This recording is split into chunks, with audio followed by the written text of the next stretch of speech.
और हमारे सहयोगी लाल किले से भी जुड़ चुके हैं बिमल कौशिक। बिमल, अब तक सबसे बड़ी बात है कि जो सीसीटीवी फुटेज सामने आ रहे हैं, कई कनेक्शन, कई मेडिकल खंगाले जा रहे हैं। वहीं हमारे सहयोगी फरीदाबाद से भी दीपक दुबे भी जुड़े हैं। पहले बिमल आपके पास पहुंचेंगे।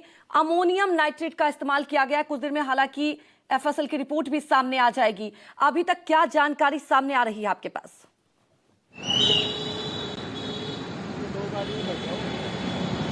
जी बिल्कुल, देखिए इन्वेस्टिगेशन जो लगातार पुलिस की आगे बढ़ रही है और इस इन्वेस्टिगेशन के बाद कई लोग हैं जो हिरासत में लिए गए हैं, जिसमें जो हिरासत में लिए गए हैं उनमें श्रीनगर से लिए गए हैं, कुछ अल्फला जो यूनिवर्सिटी है उससे लिए गए हैं, लखनऊ से किसी को हिरासत में लिया गया है, कुछ लोगों को दिल्ली से हिरासत में लिया गया है। यानी कि पुलिस की जाँच में अब लगातार उन लोगों पर, उस नेटवर्क पर शिकंजा कस रहा है जो पूरा नेटवर्क इस ब्लास्ट के पीछे हो सकता है, या उनका कहीं ना कहीं कोई रोल हो सकता है, या फिर कहीं ना कहीं वो स्लीपर सेल में एक्टिव हो सकते हैं। क्योंकि इस पूरे नेक्सस की शुरुआत, इस पूरे टेरर मॉड्यूल की शुरुआत जो अगर बात करें तो फरीदाबाद में जब मुजम्मिल को पकड़ा गया था उसके बाद से हुई थी। मुजम्मिल ने जिस तरीके से पुलिस को चौंकाने वाली जानकारियां दी, उसके बाद एक एक करके तमाम लोगों के नाम आते गए। मुजम्मिल के बाद आदिल का नाम आया, आदिल के बाद जो डॉक्टर उमर है उसका नाम आया, फिर डॉक्टर शाहीना का नाम आया। डॉक्टर शाहीना को भी पुलिस ने गिरफ्तार कर लिया। और डॉक्टर शाहीना के बारे में अगर बताऊं तो ये जो महिला ब्रिगेड है लश्कर की या जैश की, उस ब्रिगेड में रिक्रूटमेंट का जिम्मा इस शाहीना को दिया गया था। और शाहीना जो है वो मुजम्मिल की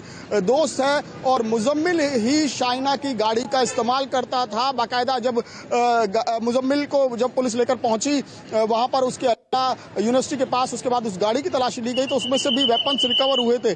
तो उस आधार पर फिर शाहीना से पूछताछ की गई तो कहीं ना कहीं शाहीना का भी रोल इस पूरे मामले में सामने है। और अब पुलिस की इन्वेस्टिगेशन की अगर बात करें दूसरे एंगल की, तो उसमें अब पूरे गाड़ी का एक पूरा का पूरा ट्रैक रिकॉर्ड बनाया है पुलिस ने कि 11 घंटे की गाड़ी की जानकारी पुलिस के पास है इस वक्त के। 11 घंटे वो गाड़ी कहाँ रही, किस तरीके से, कितने बजे वो फरीदाबाद से चली, फरीदाबाद में किस जगह से चली, कहाँ से उसने दिल्ली में एंट्री की और उसके बाद दिल्ली में कहाँ गई। लेकिन एक और सबसे अहम सवाल है कि लाल किले के पास जो पार्किंग है वहां पर कल ये गाड़ी 3:19 पर पहुंची और वहां से बाहर निकली पार्किंग से 6:22 पर, यानी कि करीब 3 घंटे।